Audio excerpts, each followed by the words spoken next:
बहुत समय पहले की बात है। उत्तर दिशा में एक बड़ा राज्य था जिसका नाम था विजयनगर। इस राज्य के राजा का नाम था रणधीर सिंह। रणधीर सिंह न्यायप्रिय और उदार राजा माने जाते थे, लेकिन अब उनकी उम्र ढल चुकी थी।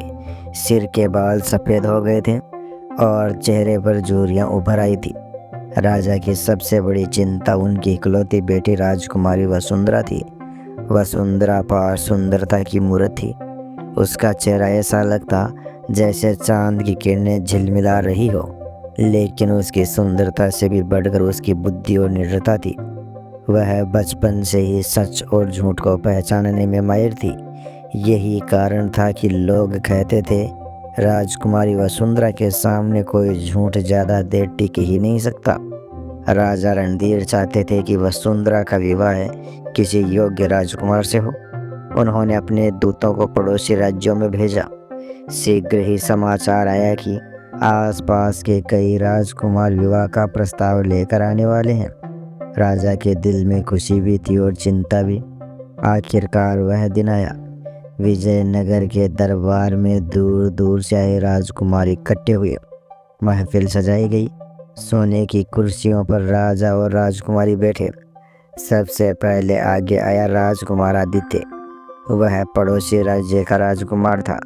उसने दरबार में प्रवेश करते ही अपनी तलवार हवा में लहराई और कहा, राजकुमारी, मेरी ताकत का लोहा पूरा इलाका मानता है। दुश्मन मेरा नाम सुनते ही कांपते हैं। मुझे विश्वास है कि आप मुझे ही चुनेंगी।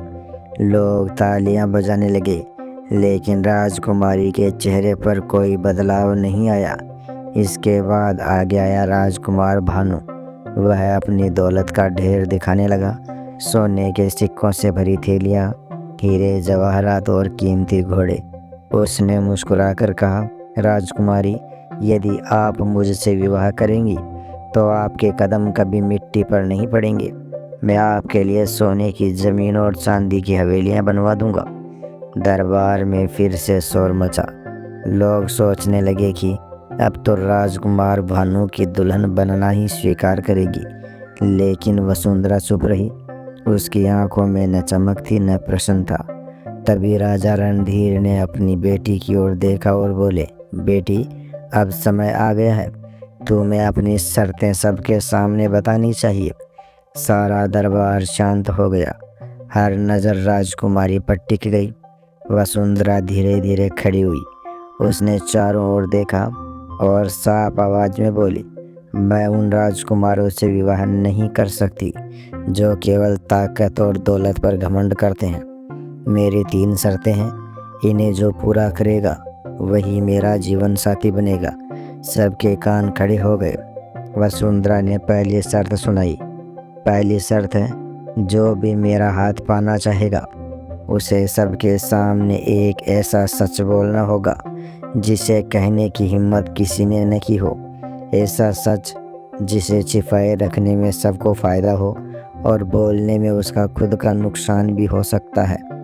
लेकिन जो इंसान सच का सामना नहीं कर सकता वह मेरे साथ जीवन की राह भी नहीं चला सकता। दरबार में सन्नाटा छा गया। राजकुमार आदित्य सोच में पड़ गया। उसने तलवार के किस्से तो बहुत सुनाए थे, लेकिन ऐसा कौन सा सच बोले जो शर्त पूरी कर दे। भानु के चेहरे पर पसीना छलकने लगा।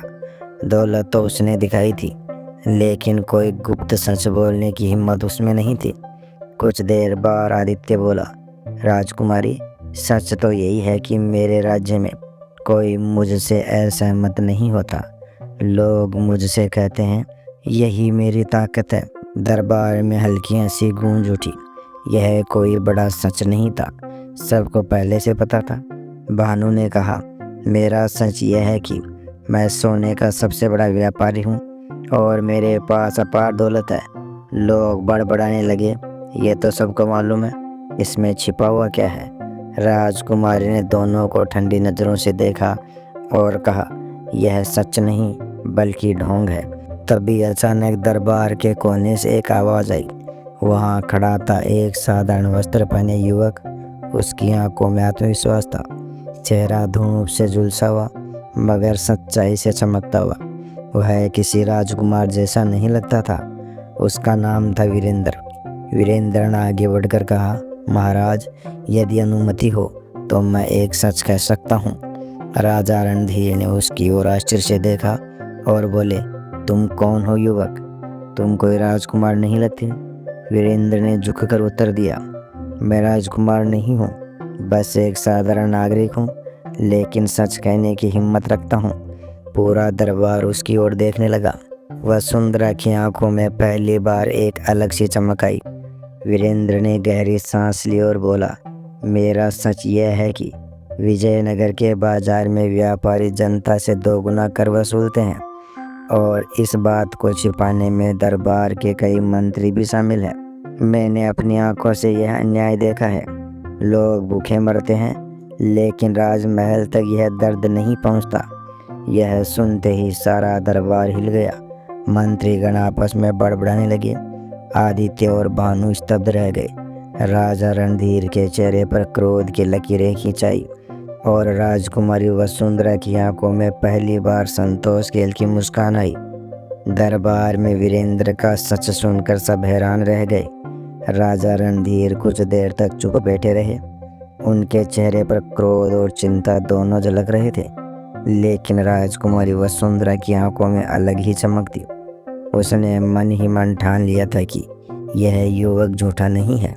राजा ने भारी आवाज में कहा, ठीक है बेटी, पहली शर्त तो इस युवक ने पूरी कर दी, अब तुम्हें अपनी दूसरी शर्त बतानी चाहिए। सारे दरबारियों ने सांस रोक ली। वसुंधरा खड़ी हुई और बोली, मेरी दूसरी शर्त है, जिसे मेरा साथी बनना है उसे अपनी मर्जी से मौत के मुंह में जाना होगा। उसे वहां जाना होगा जहां से लौटकर कोई नहीं आया, और अगर वह सुरक्षित वापस आ गया तभी मैं मानूंगी कि वह सच में बहादुर है। दरबार में कुसर फुसर शुरू हो गई। लोग सोचने लगे, यह कैसी शर्त है, मौत के मुंह में जाने की। राजकुमार आदित्य हंस पड़ा। उसने अपनी तलवार निकालकर हवा में घुमाई और बोला, राजकुमारी, मैं तो बचपन से ही मौत से खेलता आया हूँ, मुझे बताइए कहाँ जाना है। भानु ने भी अपने गहनों को संभालते हुए कहा, अगर सोने चांदी से मौत को हराना हो तो मैं भी तैयार हूँ। राजकुमारी ने बिना मुस्कुराए कहा, ठीक है, जिस जगह जाना है उसका नाम है काली गुफा। यह गुफा पहाड़ों के उस पार है। कहा जाता है कि उसके अंदर अंधेरा इतना गहरा है कि मशाल भी बुझ जाती है। वहाँ जंगली जानवर, विषैले सांप और गहराई में खाइयाँ हैं। अब तक जो भी वहाँ गया है लौट कर नहीं आया। दरबार में सन्नाटा छा गया। राजा रणधीर भी चौंक कर बोले, बेटी, यह तो मौत के हवाले करने जैसा है। लेकिन वसुंधरा ने दृढ़ स्वर में कहा, पिताश्री, मैं वही जीवन साथी चाहती हूँ जो मौत को अपनी आंखों में देख कर भी न डरे। अगले ही दिन आदित्य और भानु अपने अपने सैनिकों के साथ काली गुफा की ओर निकल पड़े। लोग राह के किनारे खड़े होकर उन्हें देख रहे थे, लेकिन जब गुफा का अंधेरा सामने आया, दोनों के चेहरे से रंग उड़ गया। अंदर से अजीब सी डरावनी आवाज़ें आ रही थी, जैसे कोई जानवर गुर्रा रहा हो। हवा इतनी ठंडी थी कि हाथ कांपने लगे। आदित्य ने तलवार जमीन में गाड़ दी और बोला, यह सब दिखावा है, हमें धोखा दिया जा रहा है। भानु ने बहाना बनाया, मैं अपनी कीमती दौलत खोने का जोखिम नहीं उठा सकता। दोनों गुफा के बाहर से ही लौट गए। जब यह खबर महल पहुंची तो लोग हंसने लगे। राजकुमारी ने कुछ नहीं कहा। उसकी नज़र दरबार में बैठे वीरेंद्र पर पड़ी। राजा रणधीर ने पूछा, युवक, अब तुम्हारी बारी है, क्या तुम भी कोशिश करोगे? वीरेंद्र ने बिना झिझके कहा, महाराज, मौत से डरकर जीने का क्या मतलब है? अगर राजकुमारी यही चाहती है तो मैं काली गुफा में जरूर जाऊंगा। अगले दिन वीरेंद्र अकेले ही निकल पड़ा। न उसके साथ कोई सैनिक था, न दौलत, बस हाथ में एक मशाल और दिल में हिम्मत। रास्ता कठिन था, पहाड़ों की ढलान पर पांव फिसलते थे। कई जगह झाड़ियों में से जहरीले सांप फुफकारते थे, लेकिन वीरेंद्र बिना डरे चलता रहा।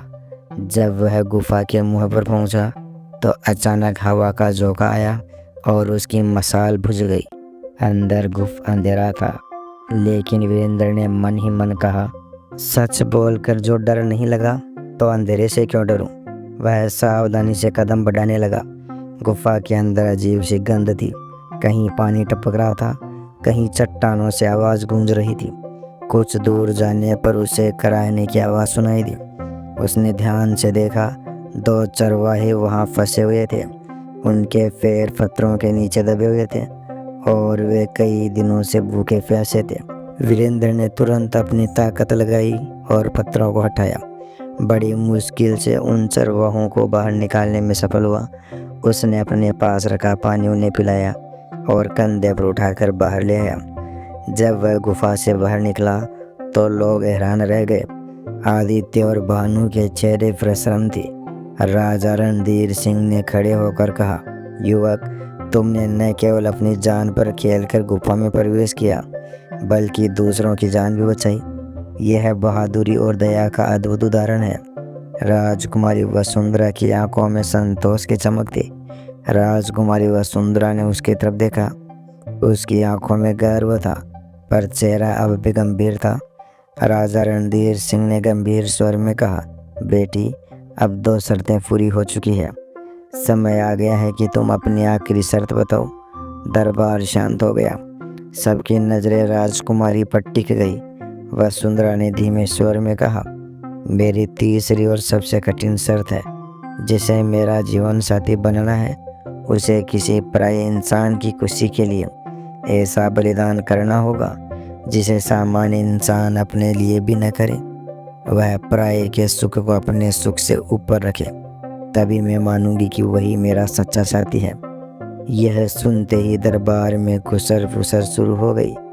कई लोगों ने सोचा, पराये के लिए बलिदान, यह कौन करेगा। राजकुमार आदित्य आगे बढ़ा और कहा, मैं अपने घोड़ों और महलों को दान कर दूंगा।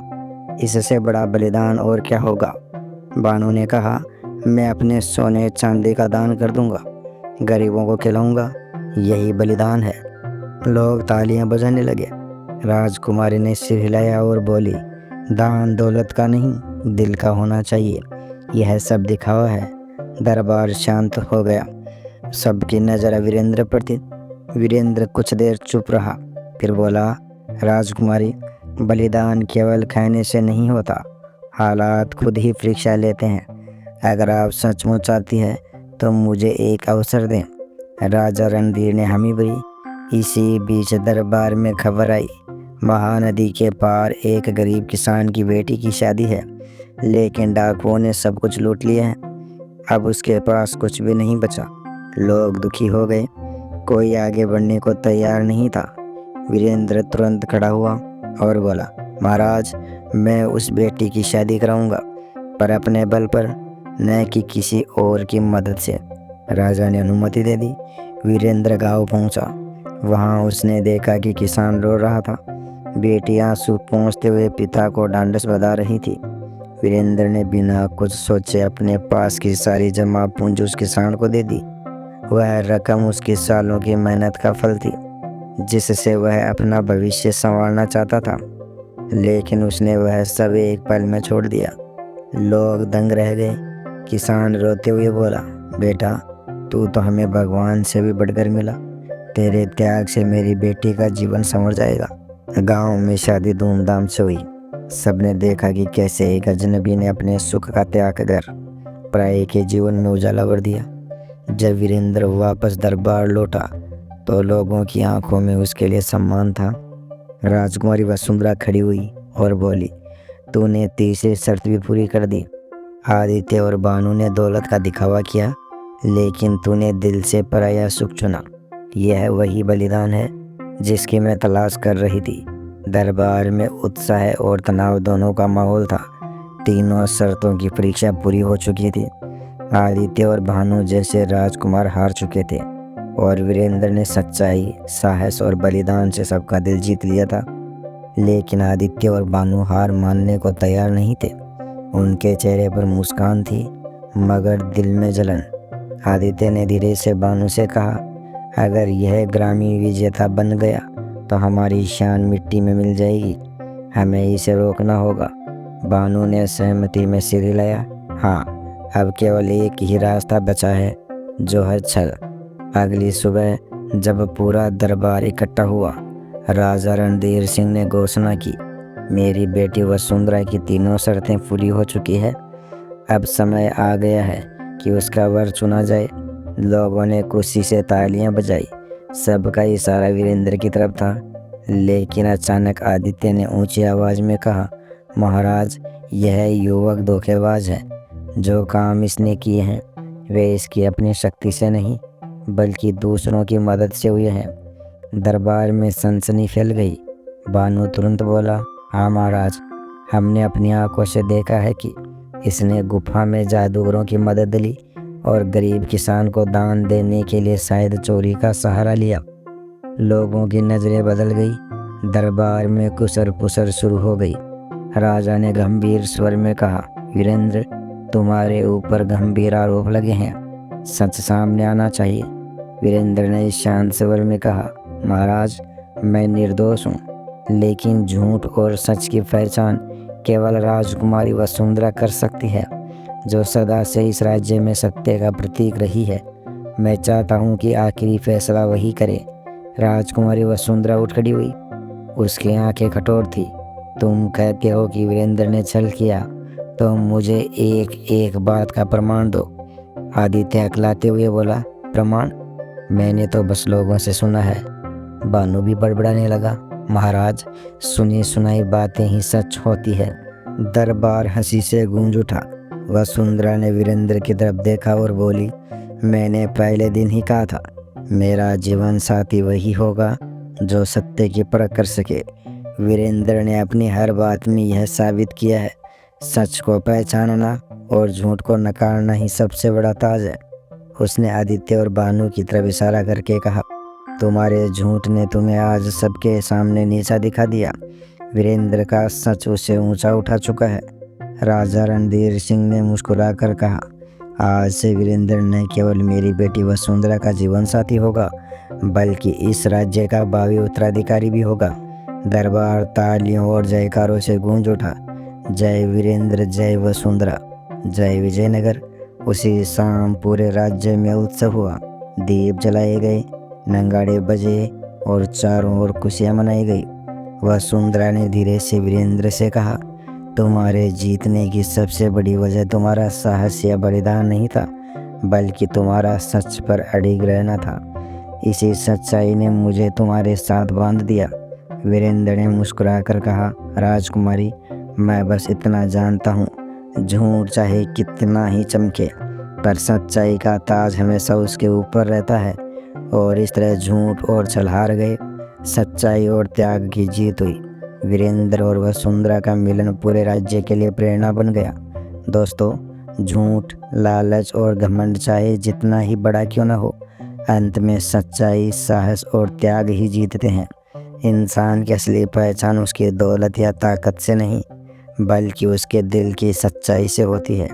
अगर आपको यह कहानी अच्छी लगी हो तो इसे लाइक ज़रूर करें, अपने दोस्त और परिवार तक पहुंचाने के लिए शेयर करें, और ऐसी ही प्रेरणादायक कहानियाँ सुनने के लिए हमारे चैनल को सब्सक्राइब करना न भूलें।